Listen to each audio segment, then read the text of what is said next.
The Marine Corps has seen its share of hardships and milestones in 2013. So much happened this year, it's hard to keep track of it all. So we're bringing you the top 13 stories of 2013.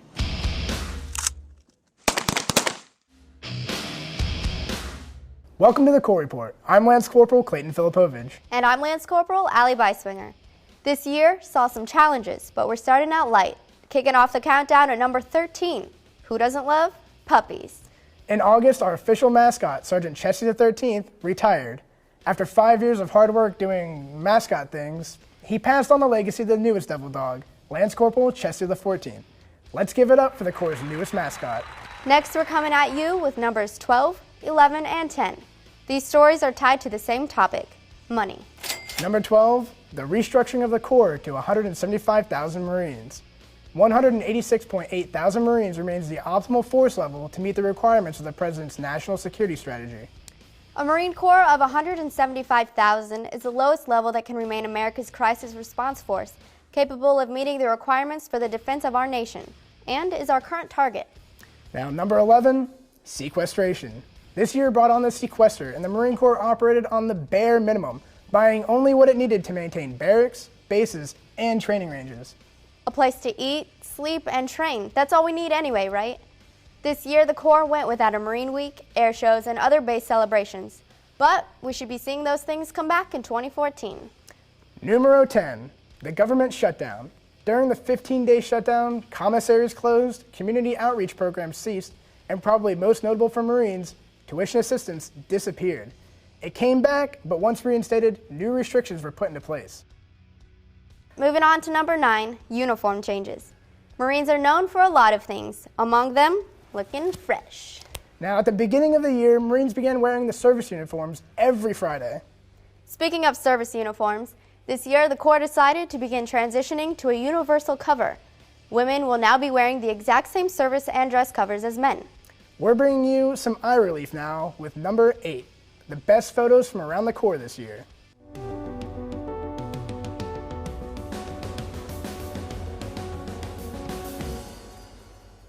To see the full video, click the link in the video description. Number 7 brings what may be the biggest change on the list, the assignment of women to combat units. In January, the Secretary of Defense officially announced the lifting of a 1994 combat exclusion policy intended to limit women's exposure to combat. Right now, there are 47 female Marines assigned to 19 battalions, which were previously closed to women. Late last year, the first group of female officers volunteered for the Infantry Officers Course. There have been more than 9 volunteers to date, but none have passed so far. And this year, for the first time ever, enlisted female Marines attended Infantry Training Battalion at SOI East. Of the initial 15 volunteers, 3 female Marines graduated basic infantry training and have since moved on to non-infantry occupational schools. Now, there have been a lot of changes this year, but number 6 brings us something that will never change. Marines kicking ass at the Warrior Games. The Warrior Games is a Paralympic-style competition for wounded, ill, or service members and veterans. This year, the Marines remain undefeated, bringing home the title for the 4th year in a row. Now, flying in at numbers 5 and 4, the F-35B Joint Strike Fighter and the MV-22B Osprey reached new milestones. In January, the Green Knights, the first operational F-35 squadron, started flight operations. The F-35 program has exceeded flight test plans the past 3 years, and the F-35B has flown supersonic, conducted carrier operations, flown at night, validated aerial refueling capabilities, executed weapons testing, conducted vertical landings aboard our bases and amphibious ships, and performed high angle of attack testing. The Osprey also had a big year. In June, 2 Marines became the Corps' first Osprey pilots to ever receive the Distinguished Flying Cross. The Osprey also marked its longest flight to date, making a transatlantic trip in April. And more recently, the Ospreys demonstrated their worth in the Philippines during Operation Damayan. Which brings us to number 3, humanitarian assistance in the Philippines. Marines worked day and night to deliver more than 4 million pounds of relief supplies to victims of Typhoon Haiyan in November.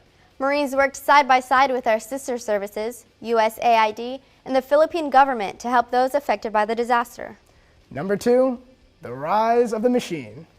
This year, more than 200 videos and counting have been loaded to the Marines YouTube page, and you determine the top video of the year, the Freaky Robotic Horse. The robotic cow, known as a Legged Squad Support System, is designed to reduce the load Marines carry in combat. Okay, it definitely looks like a horse.